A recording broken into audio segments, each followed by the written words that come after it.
Hello नमस्कार and welcome दोस्तों। मैं आज आप लोगों को बिहार जीके के बारे में बताने जा रहा हूं। मैंने पिछले क्लास में बिहार जीके के बारे में कुछ क्वेश्चंस किया था।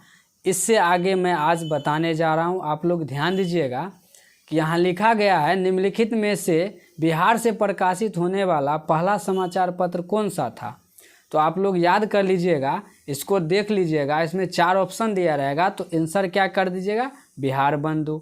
उसके बाद जो है 15 नंबर क्वेश्चन दिया गया है कि निम्नलिखित में से 15 नंबर दिया गया है, निम्नलिखित में से किससे मैथिली कवि कोकिल या मैथिली की कवित्री कोयल के रूप से जाना जाता है। तो आप लोग याद कर लीजिएगा, इसमें भी 4 ऑप्शन दिया रहेगा। तो देखिए यहाँ पर ऑप्शन में दिया गया है विद्यापति, अनामिका, नागार्जुन, SH बिहारी। तो आप लोग याद कर लीजिएगा क्या होगा, विद्यापति। 16 नंबर क्वेश्चन जो है यहाँ पर दिया गया है कि बिहार में सबसे अधिक आबादी वाली जनजाति कौन सी है। तो देखिए 4 ऑप्शन दिया गया है। बिहार है गोंडा, संस्थाल, ओराव, खरवार। तो आप लोग इसका आंसर याद कर लीजिएगा, संस्थाल। उसके बाद आगे आइए 17 नंबर कि महाजनपद के अंतर्गत कितने गणराज्य शामिल है। महाजनपद के अंतर्गत कितने गणराज्य शामिल है। तो इसमें देखिए ऑप्शन में दिया गया है 18, 25, 23, 16। तो आप लोग याद क्या कर लीजिएगा, तो इसका आंसर हो जाएगा 16। बस हो गया। उसके बाद आगे आइए। उसके बाद आगे है कि क्षेत्रफल की दृष्टि से बिहार के सबसे बड़ा जिला कौन सा है। क्षेत्रफल की दृष्टि से बिहार के सबसे बड़ा जिला कौन सा है। तो यहाँ पे देखिए दिया गया है रोहतासी, पश्चिम चंपारण, औरंगाबाद, समस्तीपुर। अब देखिए वैसे तो क्षेत्रफल की दृष्टि से सबसे बड़ा जिला पटना है, जनसंख्या की दृष्टि से भी सबसे बड़ा जिला पटना है, लेकिन यहाँ ऑप्शन के हिसाब से हमको देखना है। तो यहाँ पे ऑप्शन में पटना तो चर्चा किया नहीं गया है। तो इस चारों डिस्ट्रिक्ट में सबसे ज़्यादा जनसंख्या जो है वो है समस्तीपुर में। आप लोग याद कर लीजिएगा। उसके बाद आगे है कि बराबर गुफाएं किस जिले में स्थित है। बराबर गुफाएं किस जिले में स्थित है। ऑप्शन में है गया, जहानाबाद, बक्सर, औरंगाबाद। तो आप लोग याद कर लीजिएगा गया। वैशाली शहर किसकी राजधानी थी। तो यहाँ से याद कर लीजिएगा कि वैशाली शहर किसकी राजधानी थी। तो यहाँ पे दिया गया 4 ऑप्शन, कोलियासो, शाक्य, लिच्छवी, गुरु। लोग ऑप्शन में याद कर लीजिएगा लिच्छवी। उसके बाद आगे क्वेश्चन पे आइए 21 नंबर पे। 21 नंबर जो है दिया गया है कि जयप्रकाश नारायण को किस वर्ष भारत रत्न पुरस्कार से सम्मानित किया गया था। तो आप लोग याद कर लीजिएगा कब किया गया था, 1999 ईस्वी में। उसके बाद आगे आइए 22 नंबर पे। 22 नंबर पे आइए। यहाँ पे दिया गया है कि बिहार का प्रसिद्ध आंदोलन किस वर्ष शुरू हुआ था। तो आप लोग को याद होगा कि बिहार का प्रसिद्ध आंदोलन जो है 1974 ईस्वी में जयप्रकाश नारायण के द्वारा शुरू किया गया था, जो कि 1974 ईस्वी में छात्र आंदोलन के रूप में था, जो कि पटना से शुरू किया गया था। उसके बाद आगे आइए। उसके बाद है कि किस वर्ष चंपारण में किसानों ने नील की खेती की शर्तों के लिए अंग्रेजों के खिलाफ विद्रोह किया था। किस वर्ष चंपारण में किसानों ने नील की खेती के शर्तों के लिए अंग्रेजों के खिलाफ विद्रोह किया था। तो आप लोग याद कर लीजिएगा कि 1919 ऑप्शन में है, 1914 है, 1915 है, 1932 है। तो आप लोग याद कर लीजिएगा कि इसका जो आंसर हो जाएगा आपको 1914 हो जाएगा। 24 नंबर में दिया गया है कि बिहार के राज्य पशु के रूप में किसे मान्यता प्राप्त है। तो बिहार के राज्य पशु के रूप में आपको ऑक्स मान्यता प्राप्त है। ऑक्स मतलब बैल होता है। जैसे वहाँ पीछे क्लास में बताया गया था कि जैसे मान चलिए भारत का राष्ट्रीय पक्षी और पशु होता है, उसी तरह अगर किसी राज्य का होता है तो राज्य होता है, राज्य पशु और पक्षी होता है। तो इसी प्रकार तो भारत का जो राष्ट्रीय पक्षी जो है वो है मोर है, और बिहार का राज्य पक्षी जो है गोरैया है। उसी प्रकार भारत का राष्ट्रीय पशु जो है बाघ है, उसी प्रकार बिहार का राज्य पशु जो है ऑक्स बैल है। उसके बाद आगे देखिए आगे क्या है। आगे दिया राजा को पटना पाटलिपुत्र शहर के संस्थापक के रूप में जाना जाता है, तो आप लोग याद कर लीजिएगा उदयन। क्या याद कर लीजिएगा? उदयन। दिया गया है 26 नंबर क्वेश्चन आपके सामने में दिया गया कि बिहार का डालमिया नगर क्यों प्रसिद्ध है। तो बिहार का डालमिया नगर जो है सीमेंट के लिए प्रसिद्ध है। डालमिया नगर, सीमेंट का ब्रांड भी है डालमिया नगर। आप लोग याद कर लीजिएगा ट्रिक से कि सीमेंट ब्रांड का नाम भी होता है डालमिया नगर, डालमिया। तो उसी प्रकार डालमिया नगर सीमेंट के लिए प्रसिद्ध है। उसके बाद है कि 1857 के विद्रोह के दौरान बिहार में क्रांतिकारियों के नेता कौन थे, यानी कि बिहार के क्रांतिकारियों के नेता कौन थे। तो बिहार के क्रांतिकारी नेता जो थे उनका नाम था बाबू कुंवर सिंह। याद कर लीजिएगा क्या नाम था? बाबू कुंवर सिंह। उसके बाद है कि बिहार में राष्ट्रीय राजमार्गों की कुल लंबाई कितनी है, तो आप लोग याद कर लीजिएगा 4595 किलोमीटर। आगे आइए, उसी से रिलेटेड क्वेश्चन दिया गया है कि बिहार के भीतर राजमार्गों की कुल संख्या कितनी है। तो बिहार के भीतर राजमार्गों की कुल संख्या 29 है। उसके बाद है कि बिहार का प्रथम मुस्लिम विजेता कौन था। बिहार के प्रथम मुस्लिम विजेता कौन था, तो आप लोग याद कर लीजिएगा, इसका याद कर इख्तियार खिलजी। उसके बाद आगे देखिए आप। उसके बाद 31 नंबर सवाल में आपको दिया गया है कि पटना विश्वविद्यालय के प्रथम कुलपति कौन थे, यानी कि पटना विश्वविद्यालय की जब स्थापना हुआ था उसके बाद जो प्रथम उनके द्वारा संचालन किया गया था, जिनका कुलपति उनको बनाया गया था, उनका नाम था जे.जी. जैनिंग। आप लोग याद कर लीजिएगा क्या नाम था? जे.जी. जैनिंग। याद कर लीजिएगा। उसके बाद आगे देखिए, निम्नलिखित में से कौन सी झील बिहार में स्थित है, तो आप लोग याद कर लीजिएगा काम झील बिहार में स्थित है। उसके बाद आगे देखिए कि आगे यहाँ दिया गया है, आगे दिया गया कि दक्षिण बिहार में उपयोग की जाने वाली पारंपरिक जल संरक्षण सिंचाई प्रणाली क्या थी? आहार पायने। क्या है? आहार पायने। उसके बाद आगे देखिए 34 नंबर, बिंबिसार। उसके बाद जो है आगे 35 नंबर आइए कि विक्रमशिला, 35 नंबर में है विक्रमशिला गंगा डॉल्फिन अभयारण्य किस जिले में स्थित है, यानी विक्रमशिला गंगा डॉल्फिन अभयारण्य किस जिले में स्थित है। तो आप लोग याद कर लीजिएगा 35 नंबर का जो आंसर हो जाएगा वो हो जाएगा Bhagalpur. B, option B, Bhagalpur दिया गया आपको। तो 36 नंबर क्वेश्चन दिया गया है कि बिहार में प्रशासनिक प्रभावों की कुल संख्या कितनी है, यानी कि बिहार में प्रशासनिक प्रभावों की कुल संख्या कितनी है, तो ऑप्शन ए हो जाएगा 9। उसके बाद 37 नंबर आइए। अब 37 नंबर देखिए क्या है कि लोमस ऋषि गुफा स्थित है, यानी कि लोमस ऋषि गुफा कहाँ स्थित है?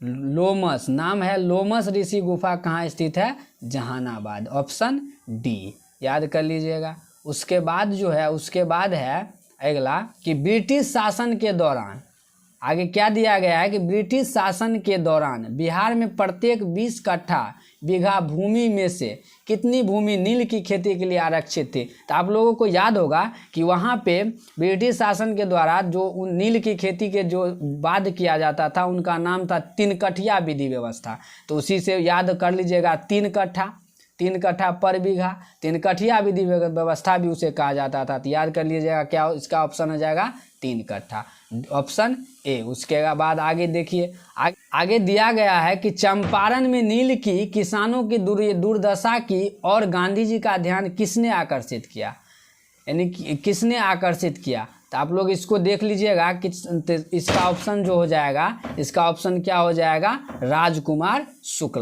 राजकुमार शुक्ला जो थे उन्होंने गांधी जी का ध्यान चंपारण के किसानों के ओर किया और उन्होंने ही चंपारण आंदोलन यानी कि बिहार का आधिकारिक राज्य गीत मेरे भारत के कंठहार किसने लिखा था? तो उनका क्या नाम था?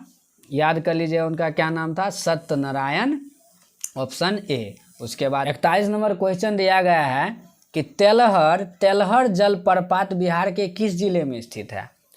तो तेलहर जलप्रपात बिहार के किस जिले में स्थित है? तो ऑप्शन इसका हो जाएगा ऑप्शन बी, कैमूर जिला में स्थित है। उसके बाद 42 नंबर क्वेश्चन पे आइए। 42 नंबर क्वेश्चन दिया गया है, बिहार से पद्म विभूषण पुरस्कार पहले प्राप्तकर्ता कौन है? तो आप लोग याद कर लीजिएगा, पहले जो प्राप्तकर्ता थे वो थे सैयद फजल अली खान। उनका क्या नाम था? ऑप्शन डी, सैयद फजल अली। उसके बाद आगे आइए, आगे देखिए 43 नंबर क्वेश्चन दिया गया है कि बिहार, उसके बाद 43 नंबर क्वेश्चन में देखिए दिया गया है कि बिहार जनसंख्या के हिसाब से भारत में कौन सा केमा स्थान पे है? तो आप लोग याद कर लीजिएगा कि बिहार जनसंख्या के अनुसार भारत में तीसरा स्थान पे है, ऑप्शन बी नंबर। उसके बाद है कि बिहार विधानसभा में सदस्यों की कुल संख्या कितनी है? यानी कि बिहार विधानसभा में सदस्यों की कुल संख्या कितनी है? तो आप लोग याद कर लीजिएगा 243, ऑप्शन ए। उसके बाद आइए, उसके बाद 45 नंबर क्वेश्चन देखिए। 45 नंबर क्या है? 45 नंबर क्वेश्चन का ऑप्शन यहाँ ऊपर में दिया गया है, ऊपर में, तो इसको आपको दिखाते हैं। पहले यहाँ पे क्वेश्चन पढ़ लीजिए कि स्वतंत्र भारत में बिहार विधानसभा के पहले अध्यक्ष कौन थे? यानी बिहार विधानसभा के पहले अध्यक्ष कौन थे? तो यहाँ ऑप्शन में दिया गया है, ऑप्शन में यहाँ पे दिया गया है आपको राम नारायण मंडल, धनिक लाल मंडल, लक्ष्मी नारायण सुधांशु, बिंदेश्वरी प्रसाद वर्मा। तो आपको इसका क्या आंसर हो जाएगा? इसका आंसर जो है हो जाएगा डी, बिंदेश्वरी प्रकाश वर्मा। आप लोग याद कर लीजिएगा 45 के डी। उसके बाद आइए आप 46 नंबर क्वेश्चन पे। बिहार के कितने प्रतिशत लोग जो है वो कृषि पर यानी कि खेती बाड़ी पर निर्भर है? तो इसको याद कर लीजिए 86%, यानी कि 86% लोग जो है बिहार में कृषि पर निर्भर है। यानी कि आप लोग याद कर लीजिए, देख लीजिए कि 14% जो है अन्य बिजनेस करते हैं। सबसे ज़्यादा निर्भरता कृषि पर ही है, 86%। उसके बाद आगे देखिए कि बिहार दिवस कब मनाई जाती है? बिहार दिवस कब मनाई जाती है? हमने 1 नंबर क्वेश्चन देखा था कि बिहार जो है, बिहार 22 मार्च 1912 ईस्वी को बिहार दिवस के रूप में मनाया जाता है। तो यहाँ पे तो 1900 ईस्वी नहीं दिया गया है, तो 22 मार्च याद कर लीजिएगा, 22 मार्च, ऑप्शन सी। 47 का कितना हो जाएगा? Option C. उसके बाद आगे 48 नंबर देखिए, बिहार में विश्वविद्यालयों की कितनी संख्या, कुल कितनी संख्या है? यानी कि बिहार में कितने विश्वविद्यालय हैं? तो वो आप लोग देखिए 21, 23, 25, 30। तो आप लोग याद कर लीजिएगा कितना हो जाएगा? इसका हो जाएगा 21। बिहार में कुल कितने विश्वविद्यालय हैं? 21। उसके बाद 49 नंबर क्वेश्चन देखिए। 49 नंबर क्वेश्चन दिया गया है, 49 नंबर है कि पटना भवानी मंदिर की स्थापना किसने की थी? यानी कि पटना में एक भवानी मंदिर जो है वो बहुत प्रसिद्ध है, उनकी स्थापना किसने की थी? तो उनकी स्थापना जो थे भूपेंद्र नाथ दत्त ने किए थे। उसके बाद 50 नंबर पर देखिए। 50 नंबर क्वेश्चन दिया गया है आप लोगों के सामने 50 नंबर क्वेश्चन दिया गया है कि भारत की आज़ादी के बाद बिहार का विभाजन कब हुआ? यानी भारत जब आज़ाद हुआ उसके बाद बिहार का विभाजन कब हुआ? तो आप लोग याद कर लीजिएगा बिहार का विभाजन कब हुआ? तो 15 नवंबर 2000 को बिहार का विभाजन हुआ। आप लोग इसको ऑप्शन देख लीजिएगा, सही कर दीजिएगा। उसके बाद अब आगे देखिए 51 नंबर क्वेश्चन दिया गया है आपके पास। 51 नंबर क्वेश्चन दिया गया है आपके पास जो है 51 नंबर क्वेश्चन आपके पास दिया गया है कि बंगाल से अलग होकर बिहार एक अलग प्रांत कब बना? यानी कि बंगाल से अलग होकर बिहार एक अलग प्रांत कब बना? तो आप लोग इसको याद कर लीजिएगा, बंगाल जो है बिहार से अलग कब हुआ था? तो सन 1912 ईस्वी को। इसी दिन को ना हम लोग बिहार दिवस के रूप में मनाते हैं, 22 मार्च 1912 को। तो आप लोग याद कर लीजिएगा। उसके बाद है क्वेश्चन, ककोलत जलप्रपात बिहार राज्य के किस जिले में स्थित है? तो आप लोग याद कर लीजिएगा नवादा जिले में। बिहार के बाद 53 नंबर क्वेश्चन देखिए कि बिहार का भौगोलिक क्षेत्रफल कितना है? यानी कि बिहार का भौगोलिक क्षेत्रफल कितना है? तो हम शुरू में भी बताए थे, यहाँ पर भी देखिए क्वेश्चन दोहरा गया था। आप लोग याद, हम शुरू में बताए थे 94,163 किलोमीटर बिहार फैला हुआ है। उसके बाद 53 के बाद उसके बाद 54 नंबर क्वेश्चन पे आइए, तो 54 नंबर क्वेश्चन ऊपर में है।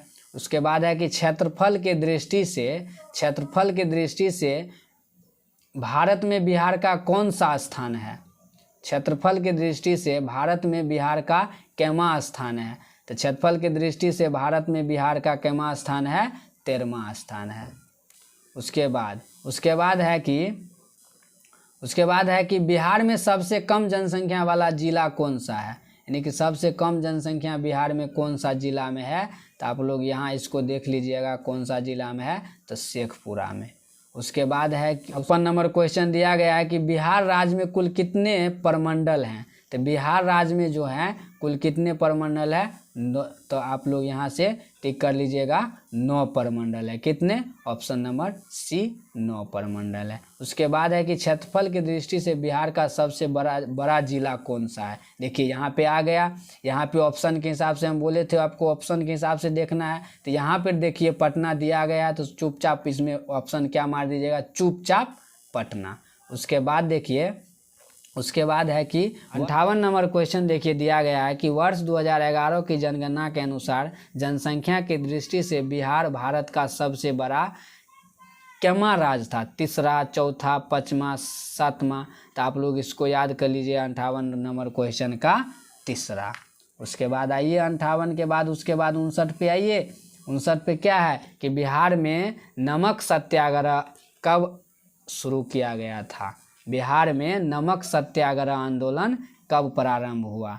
तो 59 नंबर क्वेश्चन का आंसर जो हो जाएगा आपको 16 अप्रैल 1930 ईस्वी को, जो कि किन्होंने स्टार्ट किए थे? गांधी जी के द्वारा स्टार्ट किए गए थे, जिन्हें नमक सत्याग्रह के नाम से भी जाना जाता है। उसके बाद आइए 60 नंबर, बिहार में कुल कितने जिले हैं? शुरू में भी पढ़ाए थे, भी अभी भी यहाँ पे आया हुआ है, बिहार में कुल कितने जिले हैं? तो बिहार में कुल आप लोग भी बता सकते हैं, बताइए कितने हैं? 38 जिले हैं। उसके बाद आगे देखिए, बिहार का राजकीय वृक्ष है, बिहार का राजकीय वृक्ष क्या है? अब देखिए बिहार का राजकीय वृक्ष जो है वो है पीपल। क्या है बिहार का राजकीय वृक्ष? पीपल। याद कर लीजिए क्वेश्चन नंबर 61 का जो आंसर हो जाएगा पीपल, ऑप्शन नंबर बी।